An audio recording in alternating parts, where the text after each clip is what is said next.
पाकिस्तान के foreign reserves खत्म हो रहे हैं। हमारे पास जो है इंपोर्ट करने के लिए पैसे नहीं हैं। ऐसी न्यूज़ आपने कई बार सुनी होगी, पर आज मैं पाकिस्तान की नहीं बल्कि हमारे देश की ही बात करने वाला हूँ। इतिहास में मुड़ के देखें तो एक वक्त ऐसा भी आया था जब हमारे देश का भी कुछ यही हाल था। फॉरेन रिजर्व्स ख़त्म होने वाले थे और इंपोर्ट के लिए केवल 3 हफ्तों के पैसे ही बचे थे। देश की हालत इतनी पतली हो गई थी कि बैंक्रप्सी से बचने के लिए इंटरनेशनल मॉनेटरी फंड IMF से लोन मांगा जा रहा था।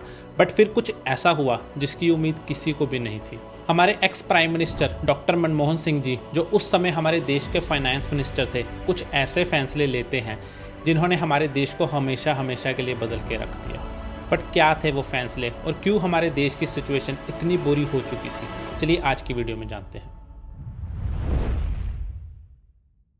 1947 में जब देश आज़ाद हुआ तो देश की कमान एक नई सरकार को सौंपी गई। पिछले 200 साल से ईस्ट इंडिया कंपनी के राज के बाद ये नई सरकार अपना हर कदम फूंक फूंक के रख रही थी। इस कारण फॉरेन कंपनीज को तो देश में आने ही नहीं दिया गया और मोस्टली इंडस्ट्रीज गवर्नमेंट ही मैनेज कर रही थी। फिर वो टेलीकॉम हो, एनर्जी सेक्टर हो या ट्रांसपोर्टेशन, काफ़ी बिजनेस पब्लिक कंपनी सी थी। जो थोड़ी बहुत प्राइवेट कंपनीज थी भी, उनमें भी गवर्नमेंट की काफ़ी दखल अंदाजी थी। ये प्राइवेट कंपनीज कई बड़ी बन के फिर से ईस्ट इंडिया कंपनी ना बन जाए, इसे रोकने के लिए कई सारे तरीके अपनाए गए। कोई भी इंडस्ट्री खोलने के लिए सरकार से कई तरह की परमिशंस और लाइसेंसेस लेने पड़ते थे। ये लाइसेंसेस लेने काफ़ी ज़्यादा मुश्किल थे क्योंकि इसमें काफ़ी करप्शन और ब्यूरोक्रेसी इन्वॉल्व रहती थी और इसी कारण उस इरे को लाइसेंस राज भी कहा जाता है। हालत ये थी कि देश में इंडस्ट्रीज बढ़ ही नहीं रही थी, जिस कारण इंडिया की ग्रोथ रेट भी काफ़ी स्लो थी। लोग गरीब थे, सरकार को भी ज़्यादा टैक्स आ नहीं रहा था और मोस्टली डेवलपमेंट लोन और एड्स के सिर पे ही चल रही थी। बट 1980s के एंड तक वर्ल्ड लेवल पर 2 ऐसे इवेंट हुए जिस कारण इंडिया की इकोनॉमिक सिचुएशन पर और भी बुरा असर पड़ा। इंडिया का सबसे बड़ा सपोर्टर USSR वीक हो रहा था, जिससे दोनों के रिलेशंस और ट्रेड भी वीक पड़ता गया। आगे चल के 1991 में USSR 15 कंट्रीज में टूट गया, जिसमें से रशिया सबसे बड़ी कंट्री उभर के निकली। इंडिया उस समय अपना मोस्टली ऑयल गल्फ कंट्री से लिया करता था, बट 1990s में गल्फ वॉर छिड़ गई, जिसमें USA समेत 42 और कंट्रीज ने पार्टिसिपेट किया। वॉर के चलते पेट्रोल प्राइसेस आसमान छूने लगे, जिससे इंपोर्ट बिल काफ़ी ज़्यादा बढ़ गया था। उस समय तक देश में फॉरेन रिजर्व्स मेनली 3 तरीक़ों से आया करते थे। फॉरेन एड, ये वो पैसा था जो दूसरी कंट्रीज इंडिया को डेवलपमेंट के लिए दिया करती थी। कमर्शियल बोरोइंग, ये वो पैसा था जो हमारा देश लोन के रूप में दूसरी कंट्री से लेता था। और नॉन रेजिडेंट्स डिपॉजिट, ये वो पैसे थे जो दूसरी कंट्रीज में रहने वाले इंडियन लोग देश में अपनी फैमिलीज को सपोर्ट करने के लिए वापस भेजा करते थे। 1990s में काफ़ी सारे भारतीय गल्फ कंट्रीज में पैसे कमाने गए हुए थे और वो पैसे कमा के वापस बेचा करते थे, पर वॉर के चलते ये पैसे आने बंद हो गए। गल्फ कंट्रीज इंडिया से जो थोड़ा बहुत इंपोर्ट भी करा करती थी वो भी ख़त्म हो गया, जिस कारण 1991 में हमारे फॉरेन रिजर्व्स बस 2500 करोड़ ही रह गए थे, जो केवल 3 हफ्तों के इंपोर्ट जितने ही थे। हालत इतनी ख़राब हो गई थी कि देश ने जो दूसरी कंट्री से लोन ले रखे थे उसकी किस्तें चुकाने के लिए भी पैसे नहीं थे। इस सिचुएशन से बचने के लिए RBI के गवर्नर और इंडिया के फाइनेंस मिनिस्टर IMF के पास लोन मांगने गए। वो अभी इस लोन की बात कर ही रहे थे कि देश में चंद्रशेखर की सरकार, जो कि एक माइनॉरिटी गवर्नमेंट थी और कांग्रेस के सपोर्ट से बनी थी,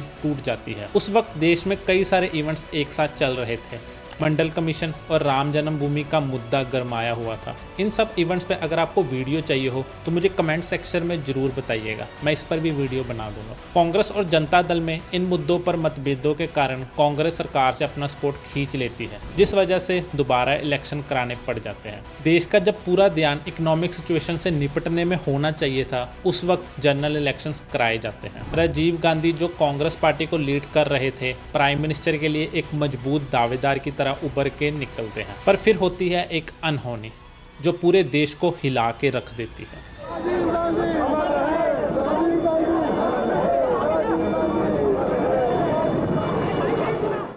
21 मई 1991 के दिन एक इलेक्शन रैली के दौरान राजीव गांधी को एलटीटी ग्रुप के द्वारा असैसिनेट कर दिया जाता है। इस इवेंट के बाद जनरल इलेक्शंस को 1 महीने के लिए पोस्टपोन कर दिया गया, बट जून में इलेक्शंस होते हैं जिसमें किसी भी पार्टी को पूर्ण बहुमत नहीं मिलती, जिस कारण कांग्रेस एक माइनॉरिटी गवर्नमेंट बनाती है और पीवी नरसिम्हा राव देश के 9th प्राइम मिनिस्टर बनते हैं। इन सब इलेक्शंस के दौरान ही चोरी छिपे 47 टन गोल्ड प्राइवेट जेट्स में एयरलिफ्ट करके बैंक ऑफ इंग्लैंड और 20 टन गोल्ड को बैंक ऑफ स्विट्जरलैंड में पहुंचा दिया जाता है। इस गोल्ड के बदले हमें कुछ पैसे मिलते हैं जिससे हम लोन डिफॉल्ट करने से बच जाते हैं। पर नरसिम्हा राव ये जानते थे कि फिलहाल के लिए तो ये सिचुएशन टल गई है, पर फिर से ऐसी सिचुएशन ना आए इसके लिए देश की इकोनॉमी में कुछ बड़े बदलाव करने होंगे। इस नई सरकार में डॉक्टर मनमोहन सिंह जी को फाइनेंस मिनिस्टर बनाया जाता है और नए रिफॉर्म्स की बात की जाती है जिससे देश को इकोनॉमिक क्राइसिस से बाहर निकाला जा सके। और फिर रचा जाता है इतिहास।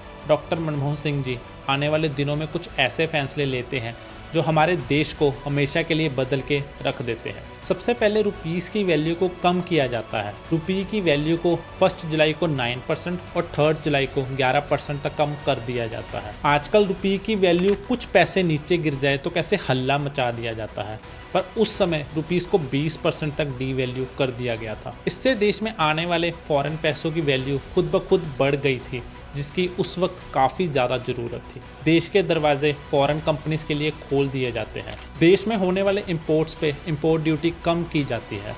पहले जिन चीज़ों की इंपोर्ट पे रिस्ट्रिक्शंस थी उन सब रिस्ट्रिक्शंस को भी कम कर दिया जाता है। पहले जब प्राइवेट कंपनीज को एक्सपैंड करने के लिए गवर्नमेंट से परमिशन लेनी पड़ती थी, उन सब परमिशंस और लाइसेंसेस को ख़त्म कर दिया जाता है। लाइसेंस राज अब एक इतिहास की बात बन चुकी थी। देश में बिजनेसेस को ग्रो करने के लिए पूरी आज़ादी दे दी गई थी। वो सेक्टर्स जिनमें पहले सिर्फ गवर्नमेंट की ही कंपनीज हुआ करती थी उन्हें भी प्राइवेट कंपनीज के लिए खोल दिया गया। ये चेंजेस देश में खुशहाली की एक लहर लेके आए। 1991 से पहले जब देश में मोस्टली प्राइवेट कंपनीज थी, वहीं 1991 के बाद फॉरेन इन्वेस्टमेंट्स बढ़ने लगे। कई सारे न्यू ब्रांड्स देश में इन्वेस्ट करने आए, जिससे न केवल लोगों को रोजगार मिला बल्कि कंज्यूमर्स को ज़्यादा ऑप्शन भी मिलने लगे। इंडिया की हाई पॉपुलेशन की वजह से इंडियन मार्केट में अपनी जगह बनाने के लिए इन फॉरेन ब्रांड्स में होड़ मच गई। देश में जहाँ पहले कुछ गिने चुने ब्रांड्स थे, इन सब कंपनीज के आने से हर सेक्टर में चॉइस और कंपटीशन दोनों बढ़ने लगे। मैकडॉनल्ड्स का बर्गर, कोका कोला की सॉफ्ट ड्रिंक,